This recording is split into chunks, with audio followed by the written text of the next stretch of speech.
मुरोंगनी ने यह उम्मीद नहीं की थी कि लावण्या राठौर उससे दंडवत प्रणाम करवाने के लिए उसका पीछा करने की हिम्मत करेगी। चाहे वह इसे कैसे भी देखे, लावण्या राठौर बिना किसी पृष्ठभूमि के केवल पहले दर्जे के दायरे की एक साधक थी। एक स्पिरिट सेंट स्प्रिंग ढूंढना उसकी अच्छी किस्मत मानी जा सकती थी, वह बस एक अंधा भाग्य था। लावण्या राठौर को कम से कम कुछ आत्ममंथन करना चाहिए और यह जानना चाहिए कि वह उसके जैसी एक प्रतिष्ठित संप्रदाय की बेटी मुरोंगनी को नाराज करने का जोखिम नहीं उठा सकती। क्या तुम मजाक कर रही हो? जोर से हंसने से पहले मुरोंगनी थोड़ी हिचकिचाई। लावण्या राठौर ने उदासीनता से उत्तर दिया, मुझे खेद है लेकिन मुझे मजाक करने की आदत नहीं है। मुरोंगनी अभी भी लगातार हंस रही थी। अहंकार और मुकरती जबान। यूली, मैं तुम्हारी हिम्मत की तारीफ किए बिना नहीं रह सकती। तुम्हें मुझसे प्रणाम करने के लिए कहने की इतनी हिम्मत किसने दी है? क्या तुम अपनी खुद की हैसियत नहीं देख सकती? मैंने अतीत में तुम्हें इज्जत दी थी क्योंकि सीनियर भाई तुम पर फिदा थे। क्या तुम्हें लगा कि मैं तुमसे डरती थी? अब जबकि सीनियर भाई को अभी तक होश नहीं आया है, तो क्या तुम्हें अपनी पूंछ पैरों के बीच दबाकर ठीक से व्यवहार नहीं करना चाहिए और मेरे लिए परेशानी खड़ी करना बंद नहीं करना चाहिए? मैं तुम्हारे लिए परेशानी खड़ी कर रही हूँ। क्या मुझे तुम्हें याद दिलाने की ज़रूरत है? तुम ही वह हो जिसने मुझे 100 बार प्रणाम करने की पेशकश की थी, मैंने तुम्हें ऐसा करने के लिए मजबूर नहीं किया। लावण्या राठौर ने उसे इस तरह से देखा जैसे वह कोई कॉमेडी देख रही हो। उसकी बात सुनकर मुरोंगनी आग बबूला हो गई। मैंने ऐसा कहा था तो क्या? अगर सीनियर भाई के लिए नहीं होता तो क्या तुम्हारे पास मुझसे प्रणाम करवाने का कोई तरीका होता?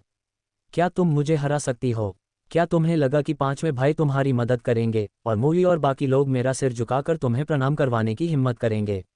हे, तुम बहुत ज्यादा सोच रही हो। मैं आखिर मुरोंग परिवार की दूसरी मिस हूँ।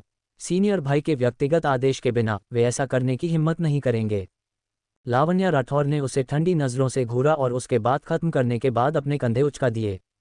ठीक है, चूंकि तुम्हारी चमड़ी इतनी मोटी है कि तुम्हारी कही बातें गैस छोड़ने जैसी हैं, तो मैं और क्या कर सकती हूँ? मुरोंगनी को लगा कि लावण्या राठौर उससे डर गई है और उसने आत्मसंतुष्टि से उपहास किया। भरोसा है कि तुम चतुर बनोगी। एक खौफनाक रहस्योद्घाटन। उद्धरण चिन्ह। सोच कर देखो, उस दिन पहाड़ की चट्टान पर तुम ही वह थी जिसने मुझे धक्का दिया था, जिससे मैं नीचे गिर गई। मुझे लगता है तुम शायद सभी के सामने इसे स्वीकार करने की हिम्मत नहीं करोगी, है ना? अगर मैं सभी को सच बता दूं तो मुझे आश्चर्य है कि वे तुम्हारे बारे में क्या सोचेंगे। इसके आधार पर तुम ही वह असली अपराधी हो जिसके कारण ली मोइन को गंभीर चोटें आईं। और अगर तुम्हारे सीनियर भाई को ये पता चल जाए कि तुमने मुझे नीचे धक्का दिया था तो क्या होगा? अय्या, इसके बारे में सोचकर ही मुझे डर लगता है। लेकिन मैं एक ईमानदार इंसान हूँ, तुम्हारी तरह नहीं जिसे भूलने की बीमारी है, इसलिए स्वाभाविक रूप से मैं सभी को सच के अलावा कुछ नहीं बताऊंगी। लावण्या राठौर तंबू की ओर चलते हुए खुद से बुदबुदाने लगी। इससे पहले कि उसकी उंगलियां लटकते हुए पर्दे तक पहुंच पाती, मुरोंगनी तेजी से आगे बढ़ी और उसे अंदर जाने से रोक दिया। यूली, वहीं रुक जाओ। लावण्या राठौर अपने रास्ते में रुक गई और मासूमियत से पूछा, अब तुम क्या चाहती हो? मैं पहले से ही तुम्हारे लिए परेशानी खड़ी नहीं कर रही हूं तो तुम मुझे क्यों रोक रही हो? तुमने अभी क्या कहा? मुरोंगनी ने उसे धमकी भरी नजरों से घूरा। लावण्या राठौर ने उत्तर दिया, क्या मैंने अभी कुछ कहा? तुम्हें इस बात की परवाह क्यों होनी चाहिए कि मैंने क्या कहा? जल्दी से मुझे जाने दो। मैं देखना चाहती हूँ कि ली मोइंग अब कैसा है। चूंकि हमारी पहले ही सगाई हो चुकी है, मुझे अपने मंगेतर की अच्छी देखभाल करनी चाहिए। लावण्या राठौर का ली मोइंग के साथ सगाई स्वीकार करने का कोई इरादा नहीं था और अब तक उसने अपना मन नहीं बदला था। लेकिन मुरोंगनी के सामने वह खुद को ली मोइंग की मंगेतर मानने से नहीं रोक सकी। लावण्या राठौर ने महसूस किया कि यह भावना ईर्ष्या नहीं थी और निश्चित रूप से यह जलन तो बिल्कुल नहीं थी। अगर उसे इसके लिए कोई शब्द देना ही पड़े तो ये होना चाहिए, मुरोंगनी को एक दयनीय मूर्ख होने का सबक सिखाना। ऐसा इसलिए था क्योंकि मुरोंगनी गुप्त रूप से ली मोइंग की प्रशंसा करती थी, इसलिए उसे चिढ़ाने के लिए उसने जानबूझकर ऐसा कहा था। जब लावण्या राठौर को एक वैध कारण मिल गया तो उसने बाद में जो शब्द कहे वे और भी अधिक क्रोधित करने वाले थे। उद्धरण चिन्ह। मेरे मंगेतर मेरे प्रति वफादार और स्नेही हैं, भले ही वे प्रलाप की स्थिति में थे, वे मेरे बालों के एक भी रेशे को नुकसान पहुंचाना बर्दाश्त नहीं कर सके। किसी को ऐसा अच्छा आदमी कहाँ मिल सकता है? मुझे उनके साथ ही रहना चाहिए और उन्हें छोड़ना नहीं चाहिए। मुरोंगनी के सिर से धुआं निकल रहा था, वह क्रोध से जल रही थी। वह इतनी आत्मसंतुष्ट कैसे हो सकती थी? सीनियर भाई ने कभी किसी महिला पर नजर डालने की जहमत नहीं उठाई थी, वे उसके प्रति इतने समर्पित क्यों थे? ये सच नहीं हो सकता, बिल्कुल सच नहीं। मुरोंगनी लावण्या राठौर को थप्पड़ मारकर मार डालने के लिए बेताब थी, लेकिन उसमें इतनी हिम्मत नहीं थी। लावण्या राठौर ने शांति से अपना प्यारा प्यार दिखाया और लटकते हुए पर्दे को खोलने के लिए अपना हाथ उठाया, लेकिन उसे मुरोंगनी ने फिर से रोक दिया। Dot dot dot dot dot एक मासूम सा ढोंग। रुको यूली, वहीं खड़ी रहो, मैं तुमसे पूछ रही हूँ, तुम पहले क्या बुदा रही थी? मैंने क्या कहा? लावण्या राठौर ने अपनी गुड़िया जैसी आंखें झपकाईं, एक मासूम और खाली नज़र के साथ, मानो वह अपनी याददाश्त खो बैठी हो। मुरोंगनी ने अपने दांत पीसे। तुमने कहा था कि मैंने तुम्हें चट्टान से नीचे धक्का दिया था और तुम भाई मुई और बाकी लोगों को और सीनियर भाई को बताने वाली हो। लावण्या राठौर ने एक शुद्ध और मासूम भाव के साथ उत्तर दिया, ओह, ये सही है, यही सच है। तुमने मुझे पहाड़ की चट्टान से नीचे धक्का दिया था। मेरे जैसा ईमानदार व्यक्ति झूठ नहीं बोल सकता। मैं ऐसी बातों के बारे में झूठ नहीं बोलूंगी और सच ही बताऊंगी। ढोंग। उसका ढोंग कितना असली लग रहा था। मुरोंगनी ने लगभग अपने चांदी जैसे दांत चबा लिए थे। क्या सच और झूठ न बोलने के बारे में? वह अब कह रही थी कि वह एक ईमानदार इंसान है, लेकिन जब वह आमतौर पर दूसरों के लिए जाल बिछाती थी तो उसकी ईमानदारी क्यों नहीं झलकती थी? क्या अब वह तथ्यों के अनुसार सच बताने जा रही थी? मुरोंगनी की इच्छा थी कि वह लावण्या राठौर के होंठों को सिल दे या उसकी याददाश्त के उस हिस्से को मिटा दे ताकि वह कभी सच न कह सके। Dot dot dot dot dot डर और मजबूरी। यदि मो यी, लुओ जियुन और बाकी लोगों को पता चल जाता कि लावण्या राठौर को उसने धक्का दिया था, तो वे निश्चित रूप से ली मोइंग की चोटों का सारा दोष उस पर मर देंगे। यदि लावण्या राठौर चट्टान से नहीं गिरती तो ली मोइंग उसे बचाने के लिए नहीं जाता और वह घायल नहीं होता, और अपनी बीमारी के उभरने से पहले मो यी के साथ फिर से जुड़ने में उसे देरी नहीं होती। अगर ली मोइंग को इस मामले के बारे में पता चला तो यह और भी भयानक होगा। अब तक ली मोइंग को लगता था कि लावण्या राठौर अपना संतुलन खो बैठी थी और चट्टान से गिर गई थी। केवल इतना ही उसे फटकार लगाने और लगभग अपनी तलवार से उस पर वार करने के लिए काफ़ी था। यदि वह सच जान लेता तो क्या वह उसे बस काट नहीं डालता? जादुई जानवरों पर अपनी तलवार चलाते समय उसके द्वारा दिखाए गए ठंडे भाव को याद करते हुए मुरोंगनी गुप्त रूप से सहने से खुद को नहीं रोक पाए। वह किसी भी तरह लावण्या राठौर को सच बताने नहीं दे सकती थी। मुरोंगनी ने अपने क्रोध और निराशा को दबाने की पूरी कोशिश की और लावण्या राठौर की ओर अपना सिर झुकाया। मिस यूली, कृपया कभी सच मत बताना। वास्तव में तुम जानती हो कि मैंने तुम्हें सच में गलती से धक्का दिया था। मैं कभी भी तुम्हें चट्टान से नीचे धक्का नहीं देना चाहती थी, लेकिन अगर तुम ऐसा कहती हो तो सीनियर भाई और बाकी लोग निश्चित रूप से गलत समझेंगे, इसलिए कृपया इसे रहस्य बनाए रखने में मेरी मदद करो। मुरोंगनी ने अपने दांत जोर से काटे और अपने दांतों के बीच से फुफकारते हुए ये शब्द कहे। मुरोंगनी के दिल में लावण्या राठौर को कई हजार बार मारा जा चुका था। उसने सोचा था कि अपने अभिमान को कम करके और लावण्या राठौर से बात करने के लिए एक नम्र लहजे का उपयोग करके वह उसे उस दया को स्वीकार करने के लिए मजबूर कर देगी जो उसने दिखाई थी, और बाद में वह उसके लिए काम करेगी। कौन जानता था, लावण्या राठौर के होंठ केवल ऊपर की ओर मुड़े मुस्कुराए। क्या जब तुम कोई एहसान मांग रही होती हो तो क्या तुम ऐसा ही रवैया दिखाती हो? मुरोंगनी स्तब्ध खड़ी रह गई और एक पल के लिए उसे लगा कि उसने गलत सुना है। इस डायन का क्या मतलब था? क्या ऐसा हो सकता है कि वह वैसा करने के लिए तैयार नहीं थी जैसा उसने कहा था? ऐसा कैसे हो सकता है? उसने पहले ही अपनी आवाज़ नीची कर ली थी और उससे अच्छी तरह बात की थी। इस डायन की हिम्मत कैसे हुई कि वह उसे कोई सम्मान न दे? Dot dot dot dot dot अहंकार और धमकी। मुरोंगनी ने गुस्से में अपने पैर पटके। यूली, क्या तुम्हें लगा कि मैं तुमसे भीख मांग रही हूँ? मैं तुम्हें जो बता रही हूँ वह यह है कि मामलों को तूल देने से कोई मदद नहीं मिलेगी, क्योंकि इसमें कोई फ़ायदा नहीं है। मैं सीनियर भाई के मास्टर की बेटी हूँ, भले ही वह जान लें कि मैंने ही तुम्हें धक्का दिया था, वह मेरा क्या कर सकते हैं? और यह अनजाने में हुआ था। मुझे बस लगा कि चूंकि सीनियर भाई पहले से ही घायल हैं, हमें इन छोटे मुद्दों के बारे में बात करके उनके स्वास्थ्य लाभ को प्रभावित नहीं करना चाहिए। लावण्या राठौर ने मुरोंगनी की बातों पर उपहास किया। क्या उसे लगता था कि सभी बेवकूफ़ हैं? चूंकि तुम्हें इतना विश्वास है कि ली मोइंग तुम्हें दोष नहीं देंगे, तो तुम मुझे क्यों रोक रही हो? एक तरफ हटो, मैं अंदर जाना चाहती हूँ। मुरोंगनी गुर्राई। यूली, अगर तुम आसान रास्ता अपनाने से इनकार करती हो तो हम इसे कठिन तरीके से करेंगे। लावण्या राठौर ने उस पर कोई ध्यान नहीं दिया और अपनी चाल का उपयोग करते हुए उसने एक मोड़ लिया और उसके पास से निकल गई। मुरोंगनी हताश हो गई और बिना सोचे समझे लावण्या राठौर की पीठ की ओर एक हथेली से वार कर दिया। जब उसने वार किया तो उसने नहीं सोचा था कि वह चूक जाएगी, क्योंकि लावण्या राठौर अन्य पहलुओं में कितनी भी दुर्जय क्यों न हो, यह सच था कि उसका साधना स्तर उच्च नहीं था। उनके साधना स्तरों में अंतर को देखते हुए मुरोंगनी को लगा कि वह यूली को एक थप्पड़ से मारने में सक्षम होगी। Dot dot dot dot dot एक अप्रत्याशित बचाव करता। लावण्या राठौर ने भौहें सिकुड़ी क्योंकि उसने अपने पीछे आध्यात्मिक ऊर्जा के जबरदस्त कंपन को महसूस किया। उद्धरण, चौथे दर्जे के दायरे का एक साधक, वास्तव में उसके लिए इसके खिलाफ लड़ना मुश्किल होगा। केवल उसे खुद इससे निपटने की जरूरत नहीं थी।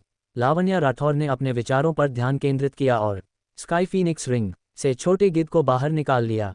मुरोंगनी ने कभी भी अपने वार के चूकने और एक जादुई जानवर के प्रकट होने की उम्मीद नहीं की थी जो एक सामान्य आदमी की ऊंचाई से भी लंबा था। चहचहाहट, छोटे गिद्ध का प्रकट होना बहुत अचानक था, इसलिए वह क्षण भर के लिए खोया हुआ महसूस कर रहा था, लेकिन उसने लावण्या राठौर के आदेशों पर तुरंत प्रतिक्रिया दी और मुरोंगनी की ओर झपट्टा मारा। यह क्या है? एक सुनहरे रंग का गिद्ध उसकी ओर बढ़ रहा था और इससे वह अचानक डर के मारे पीली पड़ गई।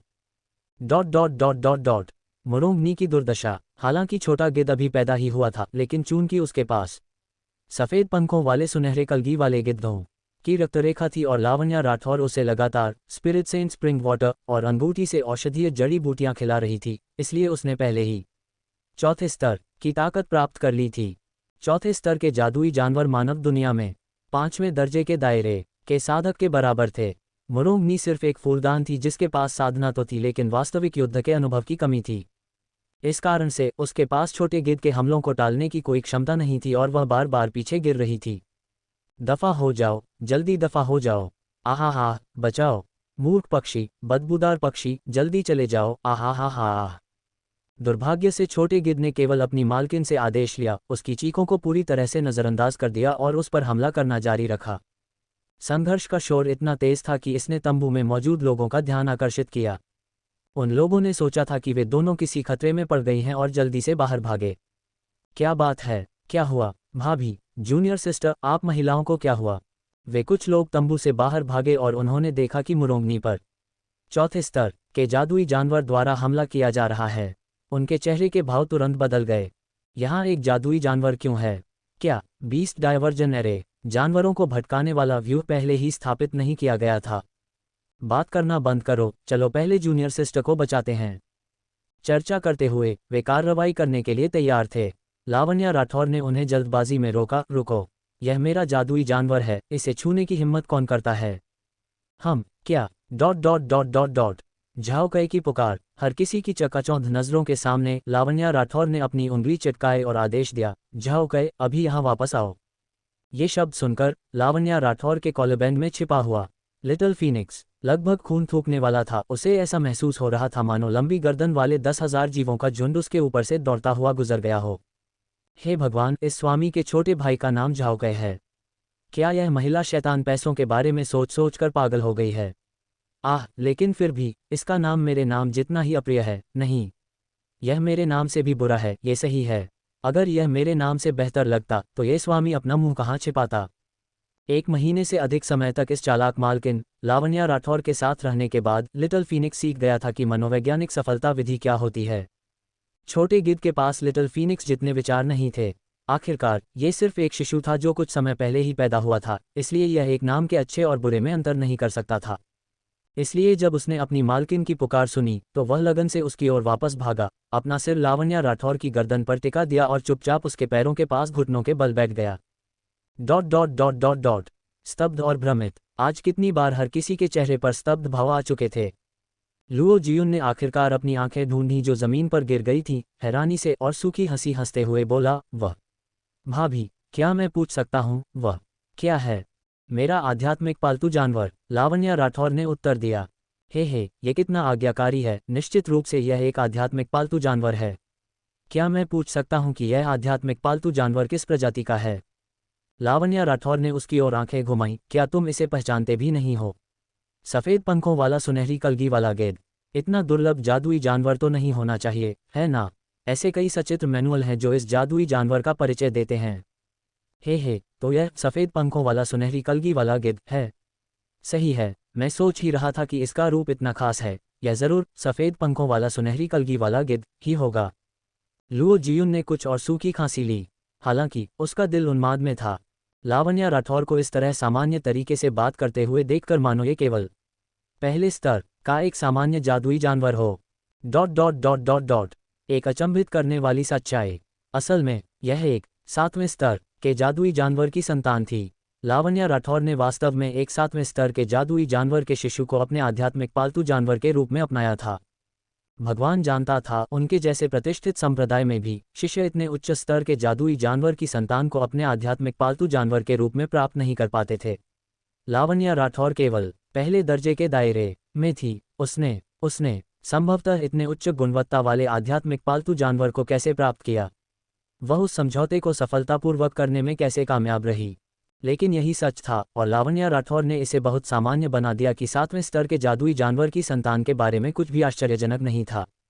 जो वह नहीं जानता था वह ये था कि लावण्या राठौर वास्तव में महसूस करती थी कि छोटा गिद्ध सच में बहुत साधारण था। लिटिल फीनिक्स के आसपास होने से छोटे गिद्ध को एक मातहत के रूप में भी नहीं माना जाता था। अधिक सटीक रूप से कहें तो उसने केवल अपनी सुविधा के लिए एक आध्यात्मिक जानवर को अपनाया था। मोही और बाकी लोगों में लावण्या राठौर के मामले में किसी भी चीज़ पर आश्चर्यचकित होने की बिल्कुल भी ताकत नहीं थी। असल में हर कोई इस तथ्य को लेकर थोड़ा सुन्न हो गया था कि लावण्या राठौर के साथ जो भी असाधारण बातें होती थीं, वे वास्तव में सभी बहुत सामान्य थीं। वे क्या कर सकते थे, चूंकि उसे व्यक्तिगत रूप से ली मोइंग द्वारा चुना गया था? वे केवल इतना कह सकते थे कि ली मोइंग का सौंदर्य बोध बिल्कुल सामान्य था। इतना सामान्य कि जिस महिला पर उसकी नज़र थी वह हास्यास्पद रूप से मजबूत और इतनी चालाक थी कि दूसरों के मुंह से खून निकल जाए, और वह उसके साथ एक आदर्श मेल थी। जहां तक इस तथ्य की बात है कि उन्हें पहली बार लगा था कि यह जोड़ा बेमेल था, वे पहले स्थान पर अंधे होने के लिए केवल खुद को ही दोष दे सकते थे। लावण्या राठौर ने छोटे गिद्ध को वापस रखा और मुरोंगनी की ओर मुड़ी। मुरोंगनी की दुर्दशा और चीखें। इससे पहले जब छोटा गिद्ध मुरोंगनी का पीछा कर रहा था तो उसे जमीन पर धकेल दिया गया था और वह कीचड़ में जा गिरी थी। छोटे गिद्ध ने उसके चेहरे पर चोंच मारी थी और उसके चेहरे के गहरे घाव से खून टपक रहा था। वह दयनीय रूप से ऊपर उठी और जब मिंगबाई उसके हाथ ने उसके चेहरे को छुआ तो अपना खून से सना हाथ देखकर उसकी आंखें डर से भर गईं। मेरा चेहरा, मेरे चेहरे को क्या हुआ? यूली, तुम्हारी मेरे चेहरे को चोट पहुंचाने की हिम्मत कैसे हुई? मैं तुम्हें नहीं छोड़ूंगी। मुरोंगनी उसकी गर्दन घोंटने के इरादे से झपटी, लेकिन लावण्या राठौर खिसक कर एक तरफ हो गई। ठीक उसी क्षण मोई पहले ही लावण्या राठौर के सामने आ चुका था। मुरोंग परिवार की दूसरी मिस, जल्दबाजी मत करें। मास्टर अभी भी अंदर लेटे हुए हैं। ये सही है जूनियर सिस्टर, बहुत ज्यादा उत्तेजित मत हो। तुम दोनों के बीच क्या हुआ? तुमने झगड़ना कैसे शुरू किया? लुओ जियुन ने कहा। मुरोंगनी ने गुस्से में कहा, मोई, एक तरफ हटो, मुझे उसे मारना ही होगा। क्या तुमने नहीं देखा, मेरे चेहरे को उसके आध्यात्मिक पालतू जानवर ने घायल कर दिया है। अगर इसका निशान रह गया तो क्या मेरा चेहरा नहीं बिगड़ जाएगा? तुम सब उसके द्वारा धोखा खा चुके हो। वह एक क्रूर और पत्थरदिल महिला है जो मुझे नुकसान पहुंचाने की कोशिश करती रहती है। उल्टा चोर कोतवाल को डांटे। लावण्या राठौर ने अपनी भौहें चढ़ाईं और धीरे से बोली, अब मैं आखिरकार समझ गई कि उल्टा चोर कोतवाल को डांटे का क्या मतलब होता है। अगर मेरे आध्यात्मिक पालतू जानवर के लिए नहीं होता तो मैं तुम्हारे छिपकर किए गए हमले से घायल हो जाती, और अब तुम दावा कर रही हो कि मैं तुम्हें नुकसान पहुंचाने की कोशिश कर रही हूं। क्या इससे कोई मज़ेदार मजाक हो सकता था? उस पल सभी का दिमाग किसी और बात पर भटक गया। झाओ कहे, उन्होंने सच में इसे गलत नहीं सुना था।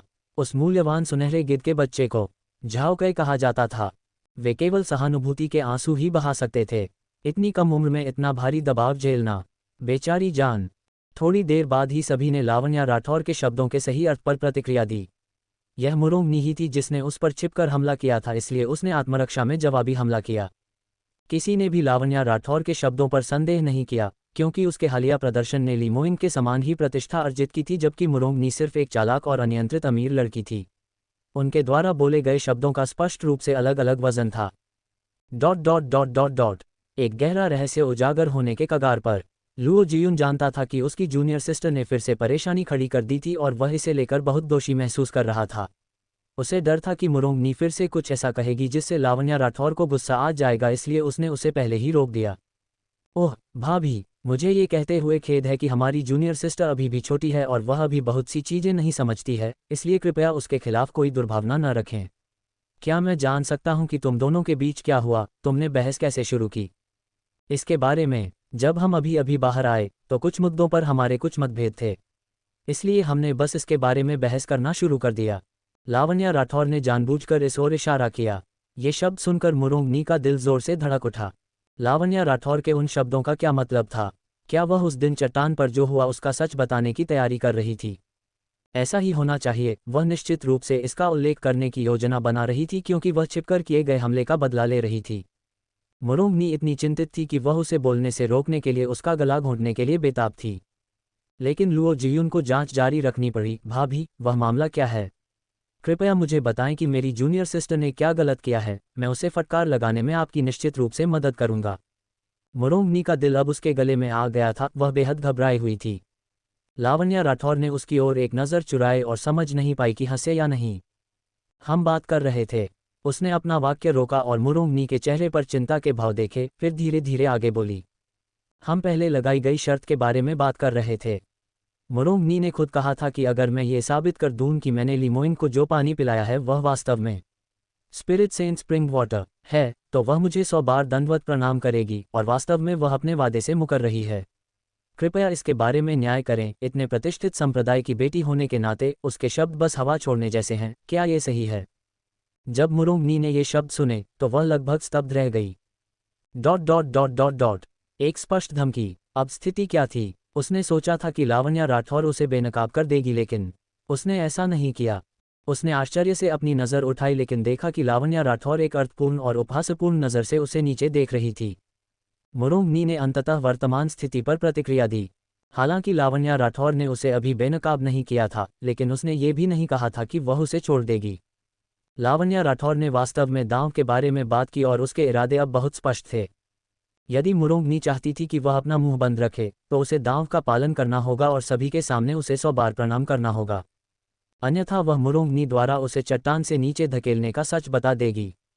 मुरोंगनी ने इसकी उम्मीद नहीं की थी और क्रोध और चिंता दोनों के कारण उसका चेहरा गहरे लाल रंग का हो गया। वह लावण्या राठौर को प्रणाम नहीं करना चाहती थी, क्योंकि इसका मतलब होगा कि वह लावण्या राठौर के पैरों तले कुचलने के लिए अपना अभिमान सौंप रही थी। उसने अपने पूरे जीवन में कभी ऐसा शर्मनाक और अपमानजनक काम नहीं किया था। लेकिन अगर उसने उसे प्रणाम नहीं किया, तो वह निश्चित रूप से सभी को बता देगी कि चट्टान पर क्या हुआ था। ... अपमान का कड़वा घूंट। मुरोंगनी का दिल बढ़ गया था और जल्द ही उसके चेहरे पर एक अनिश्चित भाव दिखाई दिया।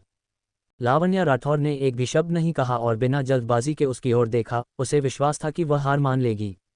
मुरोंगनी ने काफी देर तक सोचा और आखिरकार अपने दांत पीसते हुए घुटनों के बल बैठ गई। यूली, मुझे खेद है, यह मेरी गलती है। मुझे तुम पर शक नहीं करना चाहिए था। कृपया उदार बनो और इसे मेरे खिलाफ मत लो। लीमोइंग द्वारा मारे जाने के खतरे की तुलना में वह जानती थी कि प्रणाम करना एक बहुत बेहतर विकल्प था। इससे भी बढ़कर उसे लगा कि लावण्या राठौर में उसे 100 बार प्रणाम करवाने की हिम्मत नहीं होगी। वह आखिरकार लीमोइंग की जूनियर सिस्टर थी। क्या वह उसे माफ न करने की हिम्मत करेगी? बस यह एक बार घुटने टेकना और कुछ मक्खन लगाने वाले वाक्य, यह मामला आसानी से सुलझ जाना चाहिए, है ना? मुरोंगनी ने लावण्या राठौर को कोसने के लिए अपने दिल में सभी ज्ञात दुर्भावनापूर्ण शब्दों का इस्तेमाल किया, लेकिन फिर भी उसने अपमान सहा और घुटने टेक दिए। ... 100 बार प्रणाम का तगादा। लावण्या राठौर अपनी जगह से नहीं हिली और उसकी ओर देखती रही। उसने अचानक कहा, क्या तुम 100 बार दंडवत प्रणाम नहीं करने वाली थी? तुम हिल क्यों नहीं रही हो? भोर होने वाली है और हमें अभी भी लीमोइंग को पहाड़ से नीचे भेजना है। जल्दी करो और टालमटोल करना बंद करो। मुरोंगनी की आंखों के आगे अंधेरा छा गया और वह लगभग बेहोश हो गई। ये लड़की वास्तव में चाहती थी कि वह 100 बार दंडवत प्रणाम करे। मोइर और मोसान चुपचाप एक तरफ खड़े थे, कोई भी आवाज करने की हिम्मत नहीं कर रहे थे। चूंकि उन्होंने पहले ही लावण्या राठौर को अपनी भविष्य की मालकिन के रूप में स्वीकार कर लिया था, इसलिए वह जो कुछ भी करे वे उसे ऐसा करने से नहीं रोकेंगे। हालांकि लुओ जियुन चुपचाप खड़े होकर यह सब नहीं देख सकता था और वह मध्यस्थता करने के लिए जल्दी से आगे आया। भाभी, मुझे पता है कि यह जूनियर सिस्टर की गलती है। मैं भी उससे माफ़ी मांगने में मदद करूंगा, लेकिन यह 100 बार दंडवत प्रणाम करना, ये वास्तव में कुछ ज़्यादा ही है। वह अभी भी छोटी और अनुभवहीन है। कृपया इसके लिए उसे दोष मत दीजिए, भाभी। लावण्या राठौर ने लुओ जियुन की ओर एक नज़र डाली और कहा, जूनियर भाई लुओ, तुम्हारी जूनियर सिस्टर का स्वभाव इतना अनियंत्रित इसलिए है क्योंकि तुम जैसे लोगों ने उसे बिगाड़ दिया है। हर किसी को अपने किए गए गलत कामों की कीमत खुद चुकाना सीखना चाहिए। उसके ये शब्द बेहद स्पष्ट थे और उसके लहजे में थोड़ा भारीपन था। लुओ जियुन स्तब्ध रह गया क्योंकि उसे उम्मीद नहीं थी कि वह ऐसे शब्द कहेगी।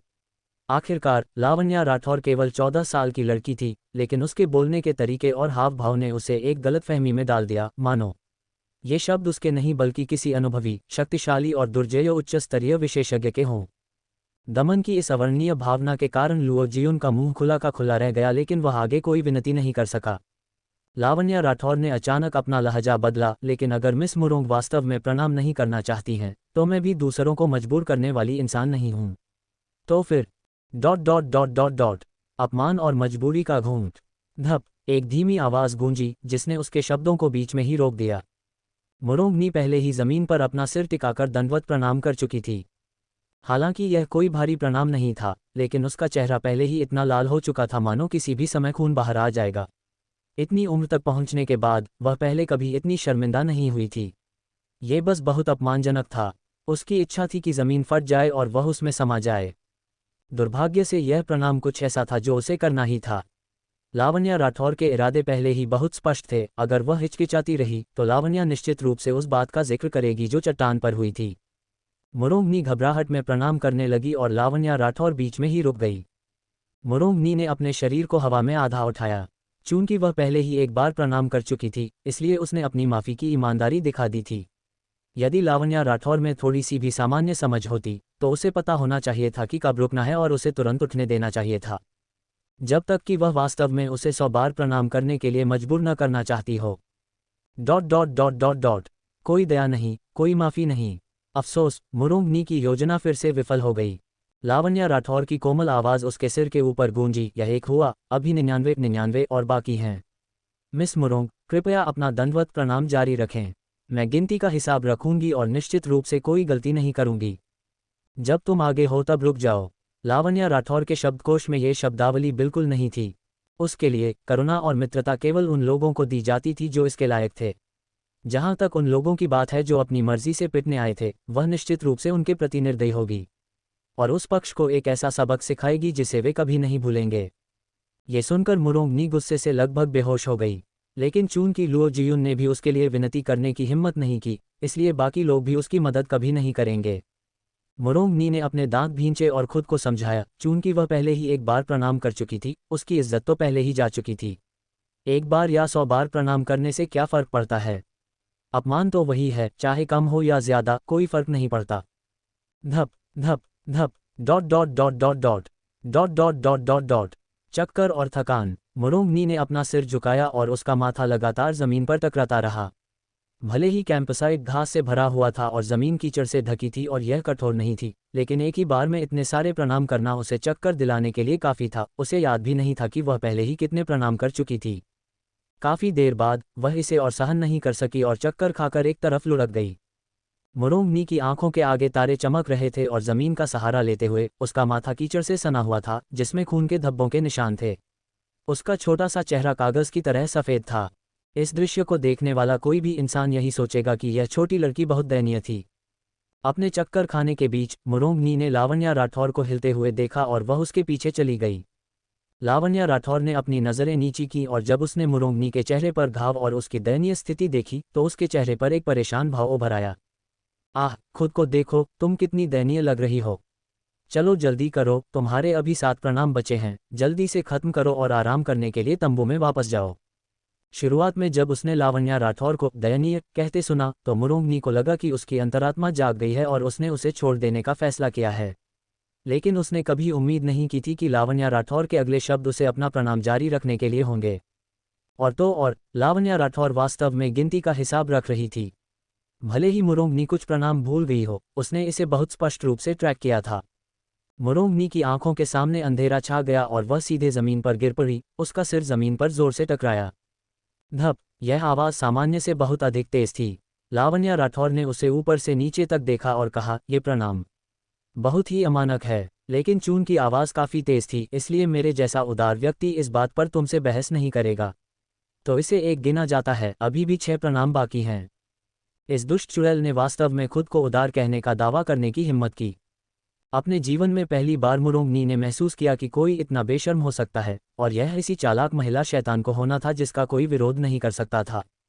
वह लावण्या राठौर से तहे दिल से नफरत करती थी, लेकिन उसके पास खुद को ध्यान केंद्रित करने के लिए मजबूर करने और बाकी बचे 6 प्रणाम खत्म करने के लिए खुद को सीधा करने के अलावा कोई विकल्प नहीं था। लावण्या राठौर ने कहा, देखो, क्या तुमने पूरा नहीं कर लिया? क्या तुमने अच्छी तरह से प्रणाम नहीं किया? तुमने मेरा बहुत समय बचा लिया है। अगली बार अधिक स्पष्ट रहना और टालमटोल करना या अपनी बात से मुकरना बंद करना, अन्यथा मैं अगली बार इतनी विनम्र नहीं रहूंगी और खुद को नहीं रोकूंगी। इसे विनम्र माना जाता था। ये शब्द सुनकर मुरोंगनी के गले में खून का घूंट अटक गया। उसने लावण्या राठौर को घूरा, मानो उसकी आंखों से आग बरस रही हो, और अपने दिल में कोसती रही, यूली, बस इंतजार करो और देखो। किसी दिन मैं अपना बदला लूंगी और तुम्हें सबक सिखाऊंगी, और मुझे सीनियर भाई को तुम्हारी बेशर्मी दिखानी ही होगी। Dot dot dot dot dot. एक गुप्त रहस्य और बदला। मुरोंगनी की यह नाराजगी भरी घूरती नजरें लावण्या राठौर से छिप नहीं पाईं। लेकिन उसने इसे दिल पर नहीं लिया। वह इस अनियंत्रित अमीर लड़की का क्या कर सकती थी? यदि उसने अपना सबक नहीं सीखा और उसे उकसाना जारी रखा, तो वह निश्चित रूप से मुरोंगनी को पछतावा कराएगी। मुरोंगनी को जो बात नहीं पता थी वह ये थी कि लावण्या राठौर ने पहले ही ली मोइन को मुरोंगनी द्वारा उसे चट्टान से नीचे धकेलने के बारे में बता दिया था। उसने मासूमियत से सोचा था कि लावण्या राठौर को प्रणाम करने के बाद यह मामला दूसरों को पता नहीं चलेगा। लावण्या राठौर केवल इसे उसे फिर से मुसीबत में डालने के बहाने के रूप में इस्तेमाल कर रही थी। जब ली मोइन जागेगा और बेहोश होने से पहले हुई सभी बातों को याद करेगा, तो मुरोंगनी अभी भी मुसीबत में पड़ने वाली थी। Dot dot dot dot dot. तंबू के भीतर की शांति। लावण्या राठौर सीधे तंबू में चली गई। अंदर बहुत शांति थी और लीमोइंग अकेला बाथटब में लेटा हुआ था, उसका निचला हिस्सा पूरी तरह से स्पिरिट सेंट स्प्रिंग वाटर में डूबा हुआ था। लावण्या राठौर उसके विपरीत जादुई जानवर की खाल पर बैठ गई और उसकी नज़र उसकी थोड़ी सिकुड़ी हुई बाहों, उसकी घनी बाहों और उस सीधी नाक की पुलिया और पीले ठंडे होठों पर गई। उसकी नज़र नीचे उसकी पतली गर्दन, आकर्षक कॉलरबोन और उन गठीले कंधों पर गई। उसके शरीर का हर इंच पूरी तरह से खूबसूरती से गढ़ा गया था, जिसमें एक भी खामी नहीं थी। हालांकि ऐसा अजोड़ आदमी बेहद कमज़ोर हो गया था, जिसने लावण्या राठौर के दिल को जकड़ लिया था। लावण्या राठौर ने अपने दोनों पैरों को कसकर गले लगा लिया, अपनी ठुड्डी अपने घुटनों पर टिका दी और ली मोइन की आकृति को टकटकी लगाकर देखती रही। जल्दी उठ जाओ, जल्दी ठीक हो जाओ, उसे और अधिक चिंता में मत डालो। मानो वे इस मंगेतर जोड़े के लिए कुछ जगह छोड़ना चाहते थे। मोई और बाकी लोग उनकी शांति भंग करने के लिए तंबू में दाखिल नहीं हुए। बस इसी तरह शांति की एक रात चुपचाप बीत गई। अगली सुबह की चिंता। अगली सुबह जब डार्क मून फॉरेस्ट में सूरज की पहली किरण पड़ी, तो हर कोई जाग गया। लुओ जियुन दौड़कर तंबू में आया और देखा कि लावण्या राठौर कल रात की तरह ही उसी स्थिति में बैठी थी। उसने आश्चर्य से पूछा, भाभी, क्या आपने पूरी रात थोड़ा सा भी आराम नहीं किया? लावण्या राठौर ने कुछ आवाज़ें सुनी और चौंक गई। उसने अपनी आंखें मली और महसूस किया कि वह पूरी रात सुध बुध खोए बैठी थी। वह जल्दी से खड़ी हुई और बोली, कुछ नहीं। मुझे चिंता थी कि ली मोइंग असहज महसूस करेंगे, इसलिए मैं सो नहीं सकी। सौभाग्य से कल रात कोई समस्या नहीं हुई। इसी समय मोही और बाकी लोग भी तंबू में आ गए। उसकी लाल आंखें देखकर मोही भी हैरान रह गया। तीसरी मिस, आप पूरी रात नहीं सोईं। क्या आप ठीक हैं? अगर हमें पता होता तो हम बारी बारी से आपके साथ शिफ्ट बदल लेते। क्या आप अब दूसरे तंबू में जाकर थोड़ा आराम करना चाहती हैं? लावण्या राठौर ने अपना सिर हिलाया, कोई ज़रूरत नहीं है, वैसे भी मुझे नींद नहीं आ रही है। चूंकि अब हर कोई जाग गया है, तो चलो जल्दी करें और इस पहाड़ से निकलें। एक बार जब हम पहाड़ के तल पर पहुंच जाएंगे, तो आप मदद के लिए अपने संप्रदाय से संपर्क करने में सक्षम होंगे। डार्क मून फॉरेस्ट के आंतरिक क्षेत्र से बाहर आने में उन्हें कम से कम 5 से 6 दिन लगेंगे। अब जबकि उन्हें घायल ली मोइन को साथ ले जाना था, तो उनकी गति निश्चित रूप से बहुत धीमी होगी, इसलिए वे और देरी नहीं कर सकते थे। लुओ जियुन ने सिर हिलाया और उत्तर दिया, भाभी, चिंता मत करें।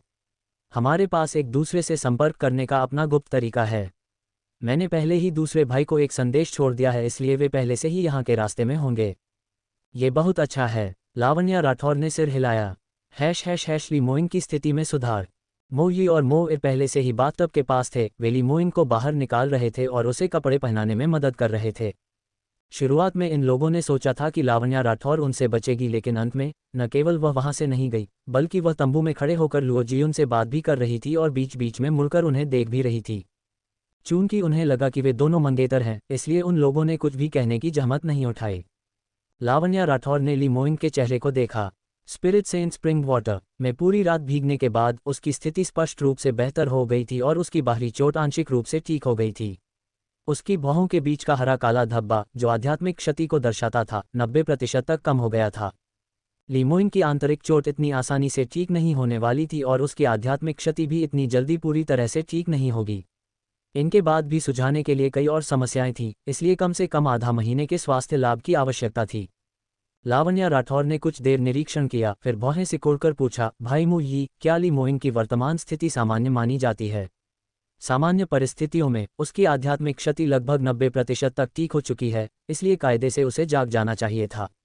लेकिन वह अभी भी बेहोश है। क्या उसे कोई और चोट लगी हो सकती है? मोई ने हिचकिचाते हुए उत्तर दिया, मुझे भी यकीन नहीं है। लेकिन अगर मास्टर ने डॉक्टर लियू की दवा नहीं ली होती तो वे वास्तव में अपनी बीमारी के उभरने पर बहुत लंबे समय तक बेहोश रहते। लावण्या राठौर ने अपनी बाहें सिकुड़ी, तुम्हारे मास्टर की बीमारी बस अप्रत्याशित है। क्या इसे ठीक करने का कोई तरीका नहीं है? हर पूर्णिमा को उसे लक्षणों को दबाने के लिए गोलियों की आवश्यकता होती है। यह मूल रूप से केवल लक्षणों का इलाज कर रहा है, न कि मूल कारण का, जो कि लंबे समय के लिए एक अच्छा तरीका नहीं है। मोई ने उत्तर दिया, तीसरी मिस, आपने अभी जो कहा है, डॉक्टर लियू ने भी ठीक यही बात कही थी। उन्होंने कहा कि मास्टर की बीमारी का कारण संभवतः उनकी आत्मा की अस्थिरता है, जो आत्मा के अलगाव की बीमारी के समान है। इसलिए यदि हम प्रोफाउंड लूनर जैड और एक उपयुक्त शस्त्र गुरु ढूंढ सके जो उनके लिए प्रोफाउंड लूनर स्पिरिट मिरर का निर्माण कर सके जिसे वे अपने साथ रख सकें, तो इसका कुछ निश्चित प्रभाव हो सकता है। यही कारण है कि मास्टर व्यक्तिगत रूप से डार्क मून फॉरेस्ट आए थे। जब लावण्या राठौर ने ये शब्द सुने तो वह थोड़ी हैरान हुई। रुको, तुमने कहा कि ली मोइंग का प्रोफाउंड लूनर स्पिरिट मिरर प्राप्त करने का कारण खुद के लिए था। प्रोफाउंड लूनर स्पिरिट मिरर का उपयोग आमतौर पर उन लोगों द्वारा किया जाता था जिनके पास साधना नहीं थी या महिला साधकों द्वारा किया जाता था, क्योंकि इस प्रकार के लोगों के लिए अपनी आत्माओं पर नियंत्रण खोना सबसे आसान होता था और उनके निदान भी आत्मा के अलगाव की बीमारी के समान ही होते थे। यही कारण था कि जब ली मोइंग ने पहली बार उसे प्रोफाउंड लूनर स्पिरिट मिरर बनाने का विचार प्रस्तावित किया था, तो लावण्या राठौर ने अनुमान लगाया था कि यह किसी ऐसी महिला के लिए है जो उसके लिए महत्वपूर्ण है, जिसके लिए उसे इस तरह के एक अद्वितीय शस्त्र का निर्माण करने वाले किसी व्यक्ति को खोजने के लिए इतना प्रयास करना पड़ा। लेकिन अब उसने मोई से जाना कि प्रोफाउंड लूनर स्पिरिट मिरर तो उसके खुद के लिए था। लावण्या राठौर एक पल के लिए स्तब्ध रह गई, लेकिन जल्द ही उसने इस उत्तर को स्वीकार कर लिया। ऐसा इसलिए था क्योंकि उसने व्यक्तिगत रूप से उसकी स्थिति देखी थी और इसका कारण उसकी आत्मा की अस्थिरता थी। इसलिए लियू बुयान का निदान निश्चित रूप से उचित था। लावण्या राठौर ने कुछ विचार किया और कहा, चूंकि ऐसी बात है, अगर तुम डार्क मून फॉरेस्ट से चले गए तो तुम प्रोफाउंड लूनर जैड कैसे ढूंढोगे? मोई ने उत्तर दिया, तब हम केवल अन्य तरीकों के बारे में ही सोच सकते हैं। लेकिन डॉक्टर लियू ने उल्लेख किया था कि यदि हम अच्छी गुणवत्ता वाला प्रोफाउंड लूनर जैड प्राप्त करने में सफल हो जाते हैं तो न केवल मास्टर की बीमारी इतनी हिंसक रूप से नहीं उभरेगी, बल्कि यदि कोई आकस्मिक स्थिति उत्पन्न होती है, यहाँ तक कि अगर यह बीमारी उभरती भी है, तो भी उनकी चेतना कुछ समय के लिए स्थिर रहेगी और वह इतने खून के प्यासे नहीं होंगे। इसके दुष्परिणाम भी काफ़ी हद तक कम हो जाएंगे। # एक नई आशा की किरण। ये शब्द सुनकर लावण्या राठौर ने जल्दबाजी में उसकी बात काट दी। दुष्परिणाम काफ़ी कम हो जाएंगे? क्या इसका मतलब यह है कि ली मोइंग जल्दी जाग सकते हैं? मोई ने सिर हिलाया, हाँ, मैंने सुना है कि डॉक्टर लियू और मास्टर के गुरु ने इस मामले के बारे में चर्चा की थी। उनका कहना था कि जब भी मास्टर की बीमारी उभरती है तो उनकी बेहोशी का कारण उनकी आत्मा का अपनी सामान्य स्थिति में लौटने में असमर्थ होना है। हालांकि प्रोफाउंड लूनर स्पिरिट मिरर की मदद से यह उनकी आत्मा को तेजी से स्थिर करने में मदद करेगा, इसलिए उनके बेहोश रहने का समय कम हो जाएगा, जिससे बदले में उनके शरीर को होने वाला नुकसान भी कम हो जाएगा। जब लावण्या राठौर ने यह सुना तो वह झट से खड़ी हो गई। तो ऐसी बात है, तुमने पहले इसका जिक्र क्यों नहीं किया? मोई को उम्मीद नहीं थी कि वह इतनी उत्तेजित हो जाएगी, इसलिए वह स्तब्ध रह गया। लावण्या राठौर ने कहा, समय बर्बाद करना बंद करो। चूंकि प्रोफाउंड लूनर स्पिरिट मिरर ली मोइंग के लिए इतना उपयोगी है, तो पहाड़ से जाने के बजाय आइए उस स्थान पर चलें जहां हमें स्पिरिट जैड की खदान मिली थी और प्रोफाउंड लूनर जैड प्राप्त करें। अन्यथा जब ली मोइंग संप्रदाय में लौट जाएगा तो तुम्हें प्रोफाउंड स्पिरिट जैड कहाँ मिलेगा? अगर यह मामला खींचता रहा तो 1 और महीना बीत जाएगा। # अप्रत्याशित सत्य का खुलासा। मोई हक्का बक्का रह गया। यह तीसरी मिस, एक बात है जो आप नहीं जानती हैं। भले ही हम अभी प्रोफाउंड लूनर जैड प्राप्त कर लें, ये बेकार है। ऐसा इसलिए है क्योंकि एक बार जब प्रोफाउंड लूनर जैड खदान से बाहर आ जाता है तो ये कुछ ही घंटों के भीतर अपना प्रभाव खो देगा। इसलिए हमें इसे वहीं मौके पर ही निर्मित करने के लिए शस्त्र गुरु की आवश्यकता होगी। मास्टर ने मूल रूप से उल्लेख किया था कि उन्होंने एक असाधारण रूप से कुशल शस्त्र गुरु को काम पर रखा है और वे सीधे खदान में ही हमसे मिलेंगे। लेकिन अब इतनी बड़ी दुर्घटना हो गई है और मास्टर बेहोश हैं, हमें नहीं पता कि इस शस्त्र गुरु को कहाँ ढूंढा जाए। लावण्या राठौर ने अपनी पलकें झपकाईं और उत्तर दिया, तुम इस व्यक्ति को कहाँ ढूंढने का इरादा रखते हो? ली मोइंग ने जिस शस्त्र गुरु को काम पर रखा था वह मैं ही हूँ। क्या मैंने गलत सुना? जब उन्होंने उन दोनों को बात करते सुना तो हर कोई आश्चर्यचकित रह गया। किसी ने नहीं सोचा था कि लावण्या राठौर ऐसी बात कहेगी और हर कोई अविश्वास में एक दूसरे को देखने लगा। सच कहा जाए तो पिछले कुछ दिनों में लावण्या राठौर ने जो बातें कही थीं, उन्होंने पहले ही सभी को बड़ा झटका दिया था। लेकिन हर बार जब उन्हें लगता कि वे उस बात को पचा चुके हैं, तो उसके मुंह से कोई न कोई बेतुकी बात निकल ही आती। और हर एक बार उसने जो कुछ भी कहा वह सच के सिवा और कुछ नहीं था। फिर भी आज के ये शब्द ऐसे थे जिन पर वे अपना विश्वास नहीं कर पा रहे थे। लुओ जियुन ने अपनी आंखें फाड़कर लावण्या राठौर को घूरते हुए कहा, भाभी, क्या मैंने गलत सुना? आपने कहा आप एक शस्त्र गुरु हैं? लावण्या राठौर ने सिर हिलाया। हाँ, ये सही है, और मेरा ली मोइंग के साथ एक समझौता है। वह मुझे 5वें और 6ठे स्तर के अग्नि गुण वाले जादुई जानवरों के कोर प्राप्त करने में मदद करेंगे और मैं प्रोफाउंड लूनर स्पिरिट मिरर का निर्माण करने के लिए जिम्मेदार होंगी। इसलिए यह आपकी ओर से एक गलतफहमी होनी चाहिए। ऐसा नहीं है कि शस्त्र गुरु आपको खदान में मिलेंगे, बल्कि वह मुझे अपने साथ वहां ले जाएंगे। लेकिन आप एक शस्त्र गुरु हैं? लुओ जियुन ने अपने शब्दों में हकलाते हुए कहा। उसे समझ नहीं आ रहा था कि वह और क्या कहे। लावण्या राठौर का व्यूह कौशल इतना उच्च था कि उसने साउथ स्काई रीजन की मशहूर व्यूह प्रतिभा मुरोंगनी को तुरंत हरा दिया था। इसलिए स्वाभाविक रूप से सभी ने सोचा था कि उसे एक व्यूह गुरु होना चाहिए। ईमानदारी से कहूं तो इतनी कम उम्र में इतना गहरा कौशल होना और उसका स्तर इतना उच्च होना, ये पहले से ही एक बेतुकी बात थी। किसने उम्मीद की होगी कि आज लावण्या राठौर दावा करेगी कि वह एक शस्त्र गुरु है? ये पूरी तरह से अतार्किक था और ऐसा कुछ जो असंभव था। एक व्यक्ति का समय और ऊर्जा केवल उतनी ही होती है, चाहे आप कितने भी प्रतिभाशाली क्यों न हो या आपने कितनी भी कड़ी मेहनत की हो। ये केवल 1 या 2 दिन का प्रयास नहीं हो सकता। लावण्या राठौर अभी भी इतनी छोटी थी, लेकिन उसके व्यूह कौशल का स्तर पहले से ही इतना ऊंचा था, और वह अभी भी आयुध बनाने का कौशल कैसे सीख सकती थी? फिर भी लावण्या राठौर ने शांति से अपना सिर हिलाया और उस पर एक झुंझलाहट भरी नजर डाली। ये आश्चर्य वाले भाव क्यों? मैंने अभी तक कोई झूठ नहीं बोला है ना? ये सही है, लेकिन आप एक शस्त्र गुरु हैं? लुओ जियुन ने अपना सवाल फिर से दोहराते हुए मूर्ख जैसा चेहरा बनाया। लावण्या राठौर ने लाचारी से मोई की ओर रुख किया। भाई मोई, चीजें वैसी ही हैं जैसी मैंने पहले कही थीं। चूंकि ली मोइंग ने मुझे वे जादुई जानवरों के कोर प्राप्त करने में मदद की है जिनकी मुझे आवश्यकता है, इसलिए समझौते का उनका हिस्सा पहले ही पूरा हो चुका है। मुझे निश्चित रूप से उनके लिए एक प्रोफाउंड लूनर स्पिरिट मिरर बनाना होगा। चूंकि उन्हें इसकी इतनी तत्काल आवश्यकता है, इसलिए हमें सीधे खदान जाना चाहिए, प्रोफाउंड लूनर जेड प्राप्त करना चाहिए, और मैं इसे मौके पर ही बना दूंगी। यह उनकी चोटों के लिए उपयोगी हो सकता है। मोई के चेहरे पर कोई हलचल नहीं थी, लेकिन वह काफी देर तक रुका रहा। लावण्या राठौर ने उसके शांत और संयमित व्यवहार की प्रशंसा की। कोई आश्चर्य नहीं कि वह ली मोइंग का दाहिना हाथ था। उसकी यह मनोवैज्ञानिक स्थिति बेहद अच्छी थी। वह शांत और संयमित था और आसानी से विचलित नहीं होता था, उस लुओ जियुन के विपरीत जिसके चेहरे पर अभी तक बाल भी नहीं उगे थे और जो हर छोटी बात पर हंगामा खड़ा कर देता था मानो उसने अभी तक दुनिया ही न देखी हो। मोई थोड़ी देर चुप रहा और अंततः बोला, तीसरी मिस, क्या आप ठीक हैं? क्या ऐसा इसलिए है क्योंकि आप कल रात नहीं सोई तो आपको अच्छा महसूस नहीं हो रहा है? क्या आपको चक्कर आ रहा है या नींद आ रही है? हम आगे बढ़ने से पहले आप थोड़ा आराम क्यों नहीं कर लेती? लावण्या राठौर चौंक गई और उसे प्रतिक्रिया देने में थोड़ा समय लगा। मोई को लगा था कि उसका दिमाग साफ नहीं है और वह बकवास कर रही है। लावण्या राठौर को अचानक समझ नहीं आया कि वह हंसे या रोए। उसने सोचा था कि मोई लुओ जियुन से ज्यादा मजबूत है, लेकिन वे मूल रूप से एक ही थैली के चट्टे बट्टे थे। बिना किसी विकल्प के उसे उन्हें समझाने के लिए स्पष्ट रूप से सब कुछ बताना पड़ा। मैं सच में एक शस्त्र गुरु हूँ। जब मैं पहली बार ली मोइंग से मिली थी तो मैं अपने प्रोफाउंड वेपन्स उसके नीलामी घर में बेचने गई थी। गुणवत्ता के बारे में चिंता मत करो, अगर मुझमें क्षमता नहीं होती तो क्या ली मोइंग जैसा चतुर व्यक्ति मुझे प्रोफाउंड लूनर स्पिरिट मिरर बनाने की जिम्मेदारी देता?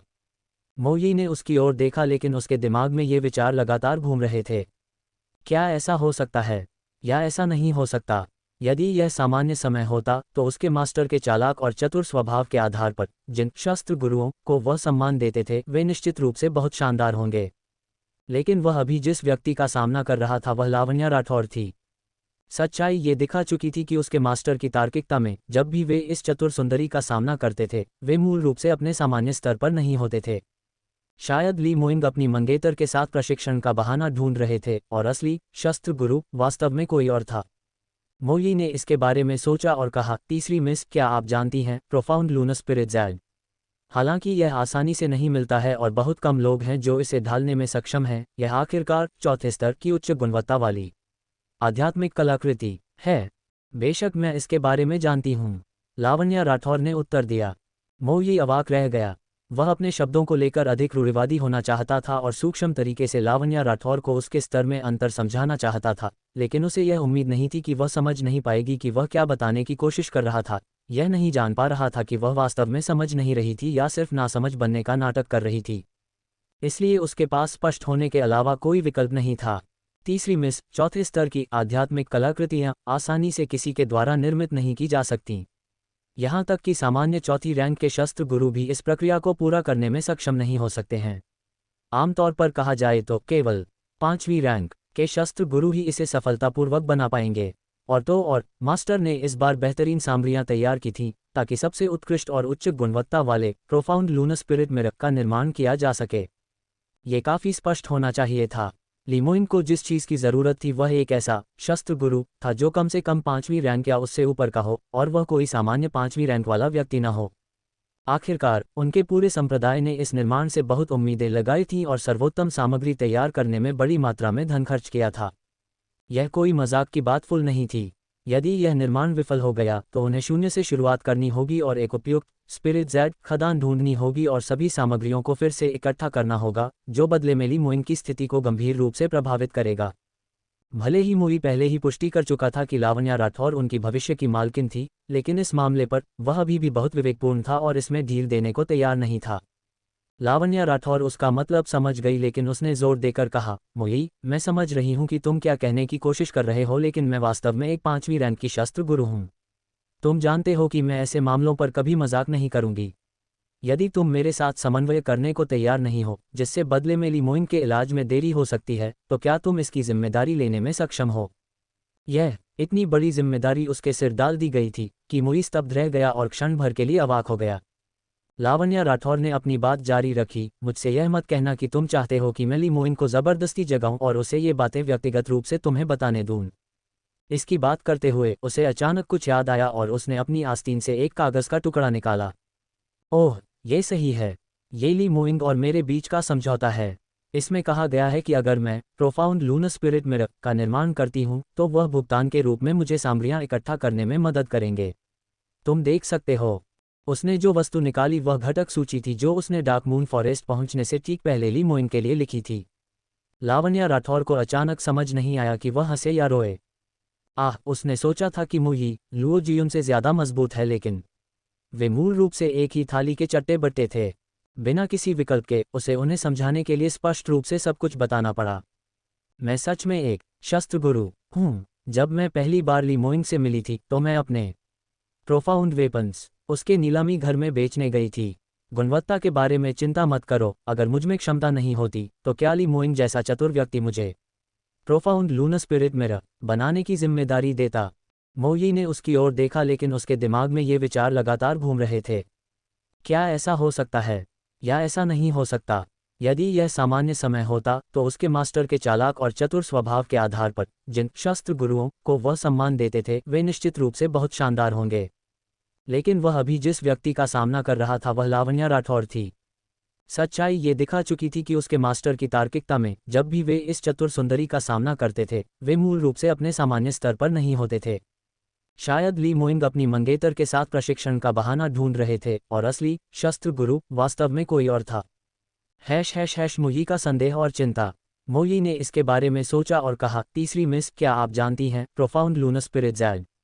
हालांकि यह आसानी से नहीं मिलता है और बहुत कम लोग हैं जो इसे ढालने में सक्षम हैं। यह आखिरकार चौथे स्तर की उच्च गुणवत्ता वाली आध्यात्मिक कलाकृति है। बेशक मैं इसके बारे में जानती हूँ, लावण्या राठौर ने उत्तर दिया। मोई अवाक रह गया। वह अपने शब्दों को लेकर अधिक रूढ़िवादी होना चाहता था और सूक्ष्म तरीके से लावण्या राठौर को उसके स्तर में अंतर समझाना चाहता था, लेकिन उसे यह उम्मीद नहीं थी कि वह समझ नहीं पाएगी कि वह क्या बताने की कोशिश कर रहा था। यह नहीं जान पा रहा था कि वह वास्तव में समझ नहीं रही थी या सिर्फ नासमझ बनने का नाटक कर रही थी। इसलिए उसके पास स्पष्ट होने के अलावा कोई विकल्प नहीं था। तीसरी मिस, चौथे स्तर की आध्यात्मिक कलाकृतियाँ आसानी से किसी के द्वारा निर्मित नहीं की जा सकती। यहाँ तक कि सामान्य चौथी रैंक के शस्त्र गुरु भी इस प्रक्रिया को पूरा करने में सक्षम नहीं हो सकते हैं। आमतौर पर कहा जाए तो केवल 5वीं रैंक के शस्त्र गुरु ही इसे सफलतापूर्वक बना पाएंगे। और मास्टर ने इस बार बेहतरीन सामग्रियां तैयार की थीं ताकि सबसे उत्कृष्ट और उच्च गुणवत्ता वाले प्रोफाउंड लूनर स्पिरिट मिरर का निर्माण किया जा सके। ये काफ़ी स्पष्ट होना चाहिए था। लीमोइन को जिस चीज़ की ज़रूरत थी वह एक ऐसा शस्त्र गुरु था जो कम से कम 5वीं रैंक या उससे ऊपर का हो, और वह कोई सामान्य 5वीं रैंक वाला व्यक्ति न हो। आखिरकार उनके पूरे संप्रदाय ने इस निर्माण से बहुत उम्मीदें लगाई थीं और सर्वोत्तम सामग्री तैयार करने में बड़ी मात्रा में धन खर्च किया था। यह कोई मजाक की बात नहीं थी। यदि यह निर्माण विफल हो गया तो उन्हें शून्य से शुरुआत करनी होगी और एक उपयुक्त स्पिरिट जेड खदान ढूंढनी होगी और सभी सामग्रियों को फिर से इकट्ठा करना होगा, जो बदले में लीमोइन की स्थिति को गंभीर रूप से प्रभावित करेगा। भले ही मूवी पहले ही पुष्टि कर चुका था कि लावण्या राठौर उनकी भविष्य की मालकिन थी, लेकिन इस मामले पर वह अभी भी बहुत विवेकपूर्ण था और इसमें ढील देने को तैयार नहीं था। सबूत की पेशकश। लावण्या राठौर उसका मतलब समझ गई, लेकिन उसने जोर देकर कहा, मोई, मैं समझ रही हूं कि तुम क्या कहने की कोशिश कर रहे हो, लेकिन मैं वास्तव में एक 5वीं रैंक की शस्त्र गुरु हूं। तुम जानते हो कि मैं ऐसे मामलों पर कभी मजाक नहीं करूंगी। यदि तुम मेरे साथ समन्वय करने को तैयार नहीं हो, जिससे बदले में लीमोइन के इलाज में देरी हो सकती है, तो क्या तुम इसकी जिम्मेदारी लेने में सक्षम हो? यह इतनी बड़ी जिम्मेदारी उसके सिर डाल दी गई थी कि मोई स्तब्ध रह गया और क्षण भर के लिए अवाक हो गया। लावण्या राठौर ने अपनी बात जारी रखी, मुझसे यह मत कहना कि तुम चाहते हो कि मैं लीमोइन को जबरदस्ती जगाऊं और उसे ये बातें व्यक्तिगत रूप से तुम्हें बताने दूं। इसकी बात करते हुए उसे अचानक कुछ याद आया और उसने अपनी आस्तीन से एक कागज का टुकड़ा निकाला। ओह, ये सही है। ये लीमोइन और मेरे बीच का समझौता है। इसमें कहा गया है कि अगर मैं प्रोफाउंड लूनर स्पिरिट मिरर का निर्माण करती हूँ तो वह भुगतान के रूप में मुझे सामग्रियां इकट्ठा करने में मदद करेंगे। तुम देख सकते हो। उसने जो वस्तु निकाली वह घटक सूची थी जो उसने डार्क मून फॉरेस्ट पहुंचने से ठीक पहले लीमोइन के लिए लिखी थी। मोई ने इसे लिया और देखा और पाया कि वास्तव में उस पर लीमोइन के हस्ताक्षर थे। उसका मुंह हल्का सा फड़का। वह क्या कह सकता था? उसके मास्टर वास्तव में मोह में अंधे थे। उन्होंने इस तरह के समझौते पर हस्ताक्षर करने की हिम्मत भी की थी। एक शस्त्र निर्माता के रूप में लावण्या राठौर के स्तर के बारे में बात नहीं करते हैं। भले ही वह एक 5वीं रैंक की शस्त्र गुरु हो, उसने चौथे दर्जे के उच्च स्तरीय शस्त्र के बदले में इतनी सारी सामग्रियां मांगी थीं, जिसमें 7वें दर्जे के जादुई जानवर का कोर भी शामिल था। आप इसे कैसे भी देखें, यह एक बिना मुनाफे का सौदा था, है ना?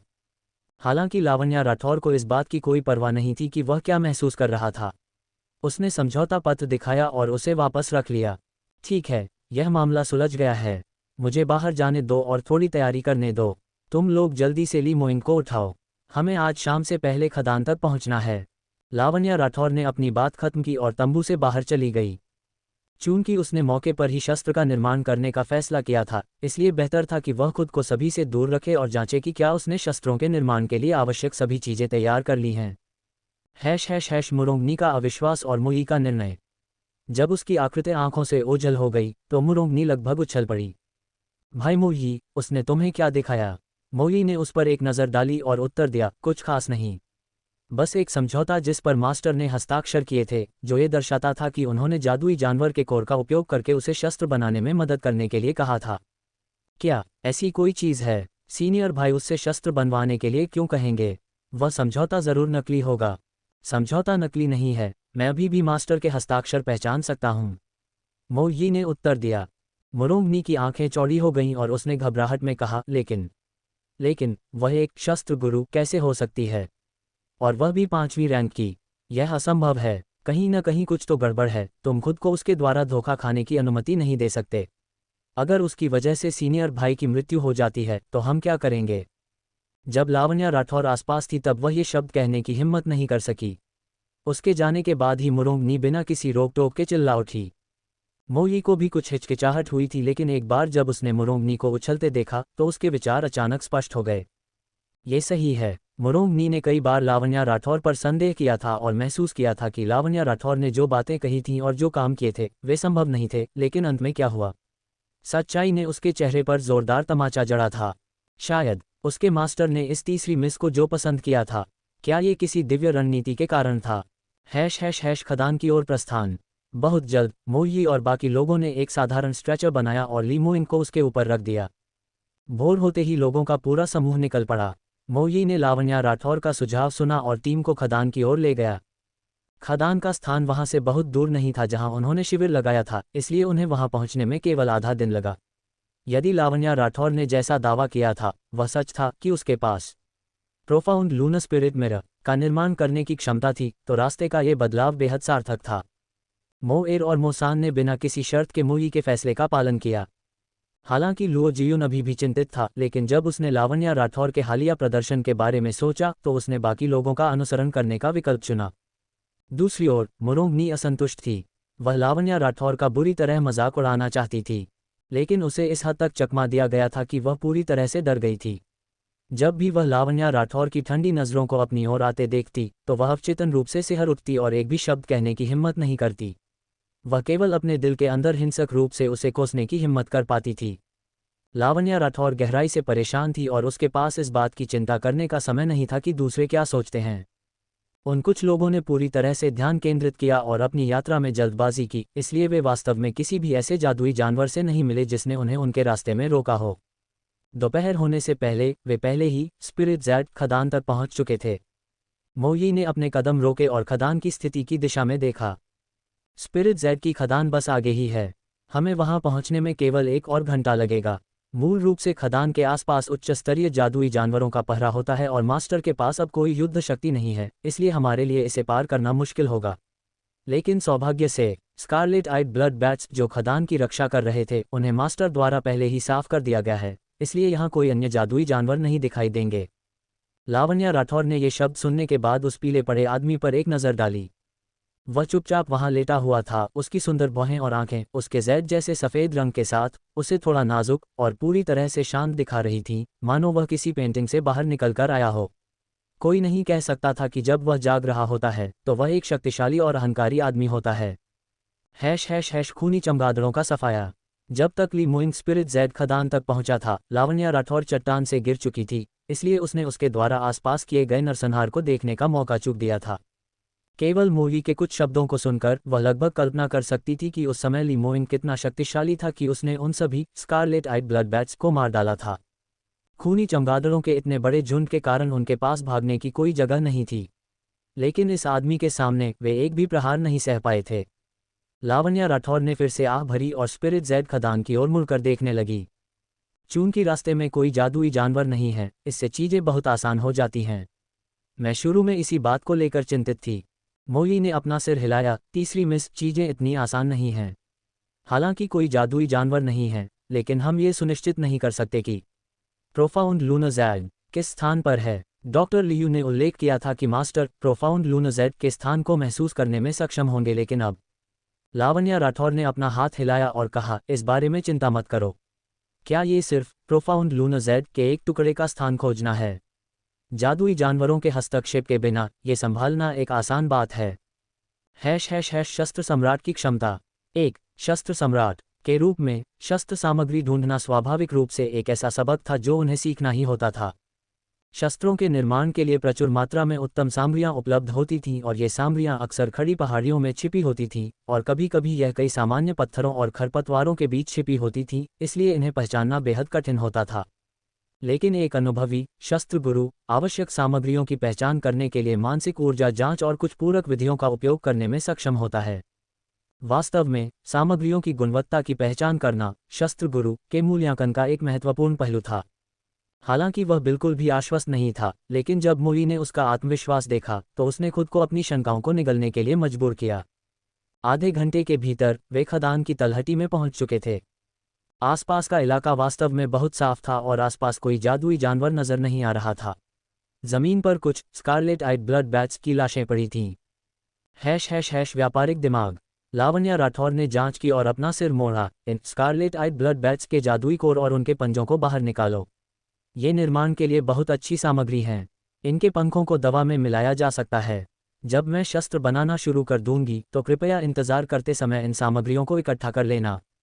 मोई, मोइर और मोसान। लुओ जियुन ने हताश भाव दिया। वह भाभी, क्या हमें इन सामग्रियों के बारे में चर्चा करने से पहले प्रोफाउंड लूनर ज़ेड नहीं खोजना चाहिए? उसे वास्तव में अपनी होने वाली भाभी की तारीफ करनी पड़ी। इस तरह के समय में भी उसे अभी भी अपनी सामग्रियां याद थीं। लावण्या राठौर ने अपनी आंखें घुमाईं। क्या मैं ज़रूरी काम में देरी नहीं करूंगी? प्रोफाउंड लूनर ज़ेड बस इस पहाड़ी रास्ते के पीछे है, मैंने इसे पहले ही महसूस कर लिया है। ये कहते हुए उसने अपने कदमों की गति बढ़ाई और पहाड़ी रास्ते के अंत की ओर दौड़ी और एक चट्टान के टुकड़े पर रुक गई। वह रुकी और अपना सिर उठाया, ऊपर और नीचे देखते हुए इसका मापन किया। भाभी, कैसा है? क्या प्रोफाउंड लूनर ज़ैड यहीं स्थित है? लुओ जियुन जल्दबाजी में उसके पास पहुंचा और हर जगह देखा, लेकिन उसे कुछ भी अजीब या खास नजर नहीं आया। लावण्या राठौर ने स्काई फीनिक्स रिंग से एक खंजर निकाला और अपनी पूरी ताकत का उपयोग करके इसे पहाड़ की दीवार के बीच में मारा। फिर उसने चट्टान के एक टूटे हुए टुकड़े को खोला और अपनी पहले की गतिविधियों को दोहराया और धीरे धीरे और चट्टानों को काटने लगी। लुओ जियुन ने देखा कि वह बहुत अधिक ऊर्जा का उपयोग कर रही थी और वह जल्दी से उसके पास गया। भाभी, क्या आपको मेरी मदद की ज़रूरत है?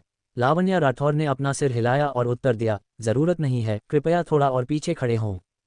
लुओ जियुन ने उसकी सलाह मानी और थोड़ा पीछे खड़ा हो गया।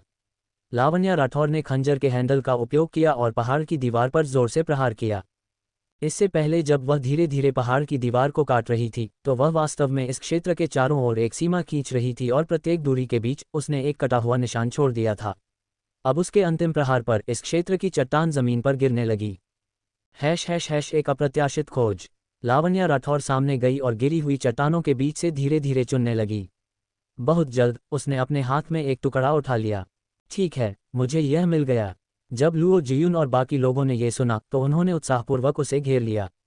लेकिन पहली ही नज़र में उनके चेहरे लटक गए, निराश हो गए। ये चट्टान लगभग हथेली के आकार की थी और इसका रंग भूरा था। इसके चारों ओर असमान उभार थे और यह बिल्कुल भी खास नहीं लग रही थी। ये प्रोफाउंड लूनर ज़ैड है। यह तीसरी मिस, क्या आपसे कोई गलती हुई है? प्रोफाउंड लूनर ज़ैड तो एक दुर्लभ रत्न है।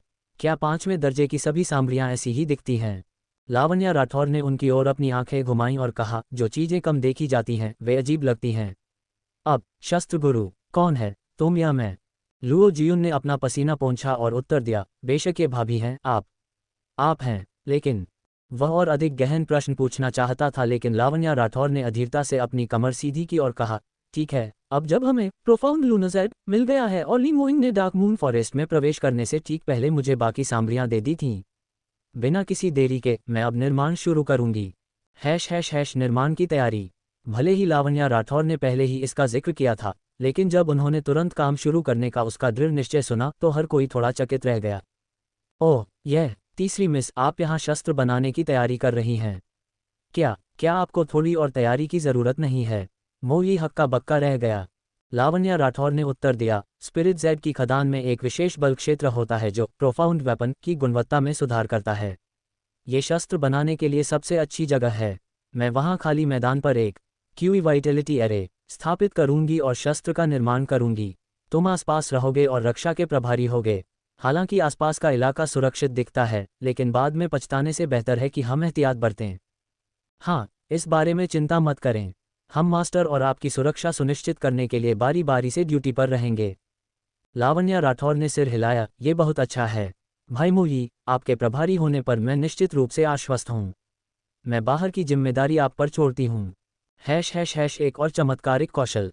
बाकी सभी मामलों की व्यवस्था करने के बाद उसने स्काई फीनिक्स रिंग से विभिन्न सांभरियां निकाली और व्यू स्थापित करने के लिए आगे बढ़ी।